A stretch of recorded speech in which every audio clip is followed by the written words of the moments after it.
যেটি আমরা কোরআন হাদিস থেকে জেনেছি, আর রিজকু মাকসুম, রিজিক নির্ধারিত, এটি আমি সৃষ্টির আগে থেকে নির্ধারিত। এরপরও আমাদের পেরেশানিটা কেন কমছে না? এটার মূল কারণটা কি?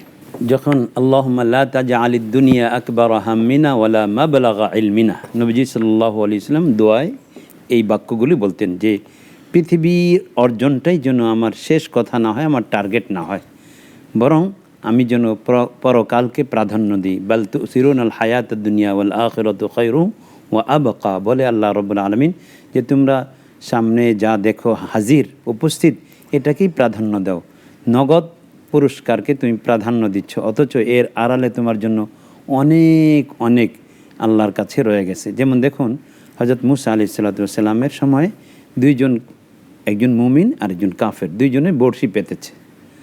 তো মুমিনের বড়শিতে কোনো মাছ খোটা না, ধরতে পারছে না, আর ওদিকে কাফেরের বড়শিতে একের পর এক ওই যে টোন থাকে ওটা নিচে যাচ্ছে, সে টান দিচ্ছে, একের পর এক মাছ আসতেছে।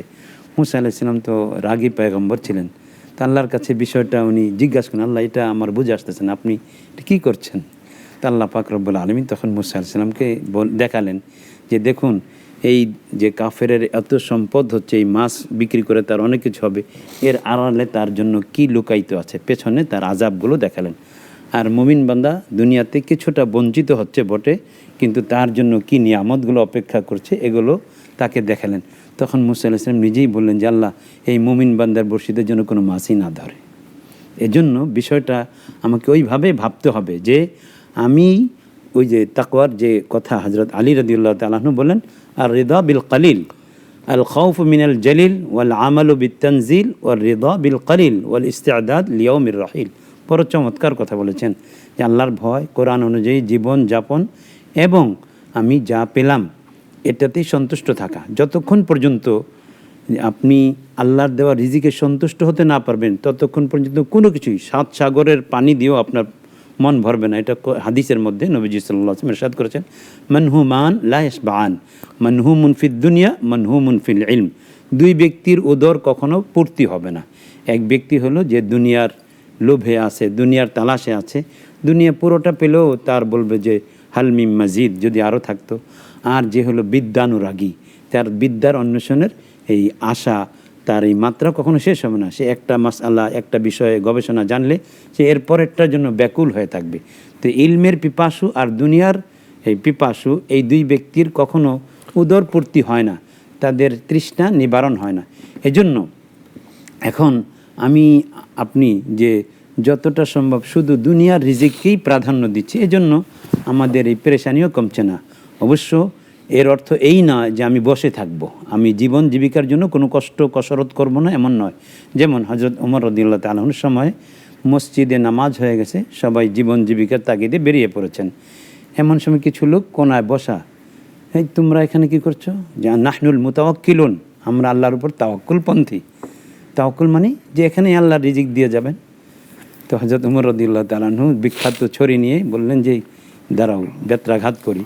ওমর ফারুক রাদিয়াল্লাহু তাআলা আনহু যখন এই অবস্থা, তখন তারা বলল আমাদেরকে বুঝে। হযরত ওমর ফারুক রাদিয়াল্লাহু তাআলা বুঝিয়ে বললেন যে দেখো, এর মানে তো এই না, আন্না সামাআ লা তুমতিরু যাহাবান ওয়ালা ফিদ্দাতান, আসমান থেকে তোমাদের বরাবর স্বর্ণরূপা নেমে আসবে না, আল্লাহ বৃষ্টির মাধ্যমে স্বর্ণরূপা দান করবেন না, বরং তোমাকে তোমার জীবন জীবিকার জন্য বেরিয়ে পড়তে হবে। এই জন্য আল্লাহ বলছেন ফান্তাশিরু ফিল আরদি, যে তুমি পৃথিবীতে আল্লাহর দেওয়া রিজিক, ফামশু ফি মানাকিবিহা ওয়া কুলু মির রিজকি, যে পৃথিবীর আনাচে কানাচে তুমি ছড়িয়ে পড়ো, তুমি কৃষি কাজ করো, তুমি যেটা তোমার জন্য স্বাচ্ছন্দ্য হয়, তোমার জন্য মানানসই হয়, সেটা তুমি লেগে পড়ো। এরপরে তুমি আল্লাহর রিজিক গ্রহণ করো, আল্লাহ ওই পন্থায় তোমাকে রিজিক দিবেন। এজন্য হাদিসের মধ্যে আছে যে কিছু গুনাহ এমন আছে যেগুলো বান্দার হালাল রিজিক অন্বেষণের যে পেরেশানি, যেমন একজন ব্যবসায়ী, কথার কথা কাঁচা তরকারি যিনি বিক্রি করেন, কারণ বাজার থেকে তাকে রাত 3টা বা 2টা ওইটা কিনে আনতে হয়, এই জন্য নির্ঘুম রাত তাকে পার করতে হয়। এরপরে ফজরের পরে নামাজ কালাম যদি পড়ে, নামাজ পড়ে এরপরে তার দোকানের পসরা সাজিয়ে আলহামদুলিল্লাহ যখন বসেন, আল্লাহ তাআলা তাকে বারাকা দান করেন। এখন এই যে পেরেশানিটা হলো, এটা হালাল জীবিকার জন্য হলো। এবং কাসবুল হালাল ফরিদাতুন বাদাল ফরিদা, যে ঈমান আনার পরে দ্বিতীয় মৌলিক কর্তব্য হচ্ছে হালাল জীবিকা অন্বেষণ করা। ইন্নাল্লাহ তাইয়িব ওয়ালা ইয়াকবালু ইল্লা তাইয়িবা, আল্লাহ নিজেই পবিত্র হালাল জীবন জীবিকা ছাড়া আল্লাহ তাআলা ইবাদত কবুল করেন না। মা নাবাতা লাহমু মিনাস সুহতি ইল্লা কানাতিন নার আওলা বিহি, হারাম দ্বারা গঠিত শরীর এটা জাহান্নামের জ্বলবে, উপযোগী হবে। এই জন্য নবীজি সাল্লাল্লাহু আলাইহি ওয়াসাল্লাম হালাল জীবিকার জন্য তাগিদ করেছেন। এবং হযরত ওমর ফারুক রাদিয়াল্লাহু তাআলা এই ঘটনার দ্বারা এটাই বুঝিয়েছেন যে যেতে হবে, কিন্তু যাওয়ার পরে আমি একেবারে ওই যে তিনি বিলিয়নার হয়ে গেলেন, আমি তো হতে পারলাম না, এই মনোভাব। হাদিসের মধ্যে নবীজি সাল্লাল্লাহু আলাইহি ওয়াসাল্লাম বড় চমৎকার করে বলেছেন যে উনজুরু ইলা মান হুয়া দুনাকুম ওয়ালা তানজুরু ইলা মান হুয়া ফাওকাকুম, যে তোমরা দুনিয়ার হিসেবে তোমার উপরে যে আছে তার দিকে তাকিও না, বরং তোমার নিচে যে আছে অবস্থান করছে তার দিকে তাকাও। আমি তাকাবো যে রেল লাইনে শুয়ে আছে, বসত বাড়ি নেই, এমন লোকদের দিকে। নবীজি বলেন যদি এভাবে করো তাহলে ফাইন্নাহু আজদারু আল্লাহ তুজদিরু নিয়ামতাল্লাহ, আল্লাহ তোমাকে যা নিয়ামত দিয়েছেন সেটা তখন তুমি তুচ্ছ তাচ্ছিল্য করবে না। আর আমি তাকাই বড় আরেকজনের দিকে যে ওনার এত হয়তো আমার হয় না কেন, এই জন্য আমার পেরেশানির মাত্রা বাড়ে। বাড়িতে গেলে কথার কথা দিনদার স্ত্রী না হলে বলবে যে ওই ভাই মাত্র মিটার রিডার, তিনি 1 লাখ টাকা শাড়ি এনে দিয়েছেন, তো তুমি এত সচিব হয়ে আমাকে পারো না 10,000 টাকা দিয়ে একটা কিছু এনে দিতে। তো এই চিন্তা চেতনা, দুনিয়ামুখী নীতি আমাকে পেরেশান করে তুলছে। কিন্তু আমি যদি আখিরাতমুখী হই যে আল্লাহর কাছে আমার জন্য যা বরাদ্দ ওয়াল আখিরাতু খায়রুন ওয়া আবকা, এটা আমার জন্য অনেক উত্তম। আমি যদি সাহাবী হযরত আব্দুর রহমান ইবনে আউফ রাদিয়াল্লাহু তাআলা আনহুর জীবন থেকে আমি নসিহা গ্রহণ করি, তাহলে আমার জীবনে পেরেশানি কমে যাবে।